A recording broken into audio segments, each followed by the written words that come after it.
नमस्कार, एक बार फिर से स्वागत है आपका एग्जाम एक्सप्रेस में। आज हम लेकर आए हैं साइंस के महत्वपूर्ण प्रश्नों को लेकर 10 मिनट स्पेशल में आपका फिर से स्वागत है। अब शुरू करते हैं। पारिस्थितिकी शब्द का सर्वप्रथम प्रयोग किया था अर्नेस्ट हैकल ने। पारिस्थितिकी तंत्र का शब्द का सर्वप्रथम प्रयोग किया था एजी टांसले ने, याद रखिएगा। हॉट स्पॉट शब्द का सर्वप्रथम प्रयोग किया था नॉर्मन मेयर ने। ठीक है, हॉट स्पॉट शब्द का सर्वप्रथम प्रयोग किया था नॉर्मन मेयर ने। जैव विविधता शब्द का सर्वप्रथम प्रयोग किया था वाल्टर जी रोसन ने, याद रखिएगा। जैव विविधता शब्द का सर्वप्रथम प्रयोग वाल्टर जी रोसन ने किया था। ग्रीन हाउस गैस की संकल्पना जोसेफ फोरियर ने किया था। ग्रीन हाउस गैस की संकल्पना जोसेफ फोरियर ने किया था। और ग्रीन हाउस गैस से संबंधित जो प्रोटोकॉल है केटो प्रोटोकॉल, जो 1997 में हुआ था, वो ग्रीन हाउस गैस से संबंधित प्रोटोकॉल है। और ग्रीन हाउस इफेक्ट के लिए सबसे सर्वाधिक जिम्मेवार गैस कार्बन डाइऑक्साइड है, याद रखिएगा। बात करते हैं कि पारिस्थितिकी पिरामिड की संकल्पना सर्वप्रथम चार्ल्स एल्टन ने किया था। पारिस्थितिकी पिरामिड की संकल्पना चार्ल्स एमिल्टन ने किया था। भारतीय पारिस्थितिकी के जनक कहे जाते हैं डॉक्टर रामदेव मिश्रा को, याद रखिएगा। भारतीय पारिस्थितिकी के जनक कहे जाते हैं डॉक्टर रामदेव मिश्रा को। और पारिस्थितिकी शब्द का सर्वप्रथम प्रयोग किया था अर्नेस्ट हैकल ने। पारिस्थितिकी तंत्र शब्द का सर्वप्रथम प्रयोग किया था एजी टांसले ने। हॉट स्पॉट शब्द का सर्वप्रथम प्रयोग किया गया था नॉर्मन मेयर ने। जैव विविधता बायोडाइवर्सिटी शब्द का सर्वप्रथम प्रयोग किया था वाल्टर जी रोसन ने। ग्रीन हाउस गैस की संकल्पना जोसेफ फोरियर ने। पारिस्थितिकी पिरामिड की संकल्पना चार्ल्स एल्टन ने किया था। अब बात करते हैं कि जैसे आपने सुना होगा कि स्वराज शब्द का सर्वप्रथम प्रयोग तो स्वामी दयानंद सरस्वती ने अपनी पुस्तक सत्यार्थ प्रकाश में किया था। ठीक है, आपको याद रखिएगा कि आप। और सर्वप्रथम आदिवासी शब्द का प्रयोग ठक्कर बापा ने किया था। ठीक है, सर्वप्रथम सर्वोदय शब्द का प्रयोग महात्मा गांधी ने किया था। सर्वप्रथम सत्याग्रह शब्द का प्रयोग आपका महात्मा गांधी ने किया था। बात करते हैं tiger world man of India के नाम से सलीम अली को जानते हैं। टाइगर मैन ऑफ इंडिया के नाम से कैलाश सांखला को जानते हैं। वाटर मैन ऑफ इंडिया के नाम से राजेंद्र सिंह को जानते हैं। ट्री मैन ऑफ इंडिया के नाम से जानते हैं विष्णु लांबा को। यह जो उपाधि है प्रणब मुखर्जी द्वारा दिया गया था। टॉयलेट मैन ऑफ इंडिया को के नाम से जानते हैं बिंदेश्वरी पाठक को, याद रखिएगा। और स्टील मैन ऑफ इंडिया के नाम से जानते हैं जमशेदजी ईरानी टाटा को, याद रखिएगा। स्टील मैन ऑफ इंडिया के नाम से याद रखिएगा। अब बात करते हैं कि कुछ इंपॉर्टेंट डेज को। भारतीय वन्यजीव संरक्षण अधिनियम को पारित किया गया 1972 ईस्वी में। पहली बार पर्यावरण दिवस मनाया गया था 5 जून 1973 ईस्वी को। और 1973 ईस्वी में ही पहली बार बाघ परियोजना लाया गया था। 1973 में ही बाघ को हमारा राष्ट्रीय पशु के रूप में घोषित किया गया था, याद रखिएगा। यानी जो टाइगर प्रोजेक्ट है वो भी 1973 में ही आया था। और पहली बार पर्यावरण दिवस मनाया गया था 5 जून 1973 ईस्वी को। भारतीय वन संरक्षण अधिनियम पारित किया गया था 1980 ईस्वी में। भारतीय वन संरक्षण अधिनियम पारित किया गया था 1980 ईस्वी को। पर्यावरण संरक्षण अधिनियम पारित किया गया था 1986 ईस्वी को। पहले भारतीय वन संरक्षण अधिनियम 1980 को। अब भारतीय पर्यावरण संरक्षण अधिनियम लाया गया 1986 ईस्वी को। और नई वन नीति को लागू किया गया था 1988 ईस्वी को। ठीक है, जैव विविधता संरक्षण अधिनियम को पारित किया गया था 2002 ईस्वी को। ये याद रखिएगा। आपको ये जो भी मैं बोल रहा हूं आपको किसी न किसी एग्जाम में पूछेगा ही पूछेगा, याद रखिएगा। ठीक है, तो जो फिर से सुनिए, भारतीय वन संरक्षण अधिनियम आया 1980 में। पर्यावरण संरक्षण अधिनियम आया 1986 ईस्वी में। राष्ट्रीय वन नीति आया 1988 में। जैव विविधता संरक्षण अधिनियम आया 2002 ईस्वी में। और एनजीटी नेशनल ग्रीन ट्राइब्यूनल राष्ट्रीय हरित न्यायाधिकरण की स्थापना हुआ 2010 ईस्वी में। और 2010 ईस्वी में ही जापान के नागोया में नागोया प्रोटोकॉल हुआ जो जैव विविधता से संबंधित था। ठीक है, और जैव सुरक्षा से संबंधित था। एक है जैव विविधता से संबंधित प्रोटोकॉल तो नागोया प्रोटोकॉल। और जैव सुरक्षा से संबंधित था आपका ग्रीन हाउस इफेक्ट से क्योटो प्रोटोकॉल। और आपका काटोजोना प्रोटोकॉल जो है, काटोजोना प्रोटोकॉल वो जैव सुरक्षा से संबंधित प्रोटोकॉल था। ठीक है, याद रखिएगा। एक है मॉन्ट्रियल प्रोटोकॉल, वो आया 16 1987 ईस्वी में, 16 सितंबर 1987 ईस्वी को, इसलिए 16 सितंबर को ओजोन दिवस मनाते हैं। मॉन्ट्रियल प्रोटोकॉल वो संबंधित है ओजोन संरक्षण से संबंधित है। ओजोन आपका ओजोन जो लेयर है उसके लिए सर्वाधिक खतरनाक गैस CFC, कार्बन फ्लोरोकार्बन, जो आपके AC से निकलता है, AC के फ्रीऑन से निकलता है, फिर आपका फ्रीज में जो से निकलता है, वो सबसे जो CFC है वो ओजोन क्षरण के लिए सर्वाधिक जिम्मेवार गैस माना जाता है।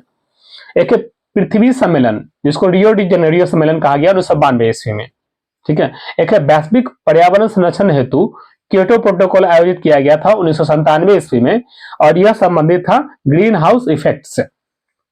भारत में बाघों के संरक्षण हेतु प्रोजेक्ट टाइगर को लाया गया 1973 ईस्वी में, और हाल ही में प्रोजेक्ट टाइगर के तहत 17 सितंबर 2021 को, ठीक है, 17 सितंबर 2021 को हमारे प्रधानमंत्री नरेंद्र मोदी ने नामीबिया से कुल 8 चीते लाए, जिसमें से 5 मादा थी और 3 नर था, जिसको मध्य प्रदेश के कुनो राष्ट्रीय उद्यान में लाया गया है। और हाल ही में दक्षिण अफ्रीका से यह तय किया गया कि हर एक वर्ष 10 चीते भारत आएंगे। यह समझौता के तहत दक्षिण अफ्रीका से यह समझौता हुआ कि हर एक वर्ष 10 चीता जो है दक्षिण अफ्रीका से भारत लाया जाएगा। बात करते हैं भारत में बाघों के संरक्षण हेतु प्रोजेक्ट टाइगर लाया गया था 1973 ईस्वी में। भारत में हाथियों के संरक्षण हेतु प्रोजेक्ट एलिफेंट लाया गया था 1992 ईस्वी में, याद रखिएगा। अब बात करते हैं पर्यावरण से कुछ प्रमुख दिवस को। तो विश्व आर्द्रभूमि दिवस 2 फरवरी को मनाते हैं, यानी वर्ल्ड वेटलैंड डे। बता दें कि आपका रामसर कन्वेंशन जो है आर्द्रभूमि से संबंधित है। रामसर जो एक स्थल है ईरान का, जो 1972 में रामसर में एक सम्मेलन रखा गया था, ठीक है, और भारत इसमें शामिल हुआ 1982 ईस्वी में। सबसे पहला जो रामसर स्थल जो शामिल हुआ पूरे विश्व में बात करें तो ऑस्ट्रेलिया के कोबर्ग को सबसे पहला रामसर स्थल के रूप में घोषित किया गया था। और वहीं बात करें भारत में सबसे पहला रामसर स्थल था आपका चिल्का झील। चिल्का झील जो भारत का सबसे बड़ा तटीय झील है और सबसे बड़ा लेगून झील है, और सबसे बड़ा खारे पानी का झील भी चिल्का झील है, जिसको भारत में सबसे पहले आपका आर्द्रभूमि के रूप में शामिल किया गया। भारत में कुल आर्द्रभूमि की जो साइट है, जो वेटलैंड साइट है, वो कुल 75 है। सर्वाधिक जो आर्द्रभूमि स्थल है वो तमिलनाडु में 14 है, और उसके बाद दूसरा स्थान पे उत्तर प्रदेश कुल 10 है, ठीक है। और सर्वाधिक आर्द्रभूमि बात करें पूरे वर्ल्ड में कहां है तो वो ब्रिटेन में है।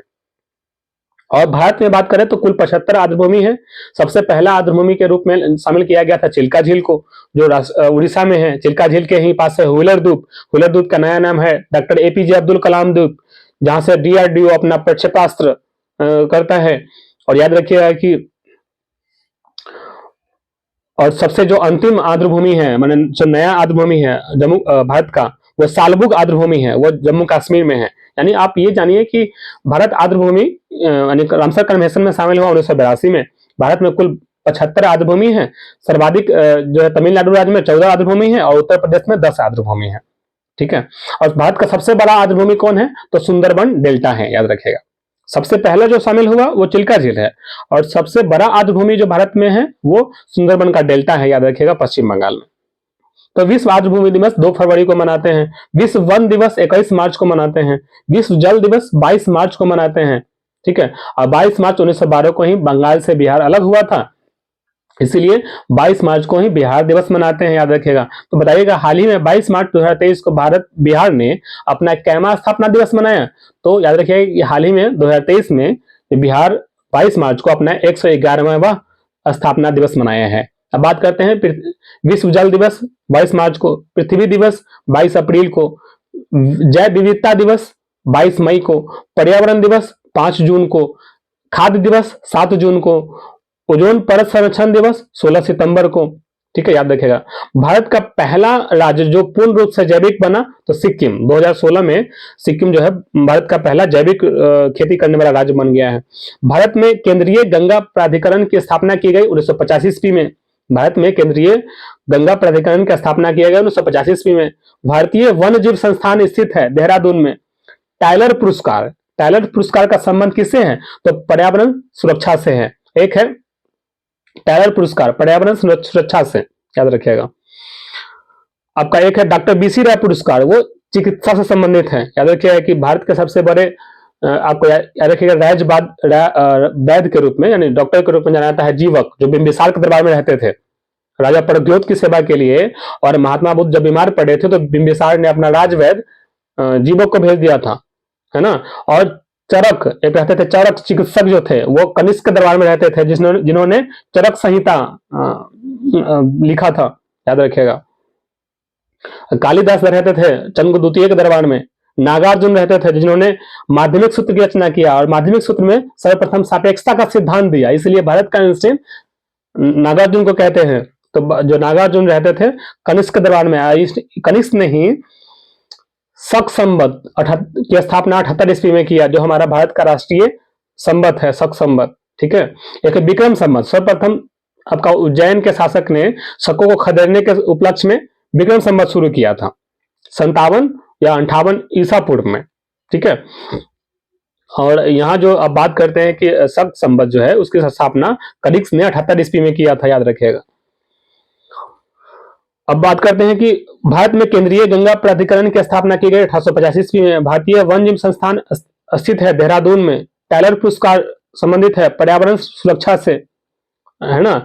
और भारत में सर्वाधिक मात्रा में मैंग्रोव वनस्पति पाई जाती है सुंदरबन डेल्टा में, याद रखिएगा। ग्रीन हाउस गैस एवं इसका योगदान देखिए, सर्वाधिक जो है जल वाष्प का है 60%, कार्बन डाइऑक्साइड 26%, मिथेन 4 से 9%, ओजोन 3 से 7%, नाइट्रस ऑक्साइड जिसको हंसाने वाली गैस भी बोलते हैं, इसका भी योगदान है ग्रीन हाउस इफेक्ट में 1.5%। और एक है क्लोरोफ्लोरोकार्बन 0.1 से 0.4%, याद रखिएगा। दुनिया का पहला कार्बन निगेटिव देश के रूप में जाना जाता है भूटान को। दुनिया का पहला कार्बन निगेटिव देश के रूप में जाना जाता है भूटान को। जल प्रदूषण निवारक एवं नियंत्रण अधिनियम को लागू किया गया 1974 में, याद रखिएगा। तो आज 10 मिनट स्पेशल में इतना ही। बताइएगा कैसा लगा हमारा कंटेंट। और मैं ये दावा कहता हूं कि आपको किसी भी एग्जाम के लिए, चाहे वह सचिवालय सहायक हो, बिहार दरोगा हो, बीपीएससी हो, बीपीएससी टीचर हो, ये सारे कंटेंट बहुत ही उपयोगी साबित होंगे। इसीलिए इसको लिखिएगा ही, और लिखने के साथ साथ 4-5 बार देख जाइएगा, आपके तैयारी को एक बेहतर फॉर्मेट मिलेगा। इसी शुभकामनाओं के साथ आपसे विदा लेते हैं। जय हिंद।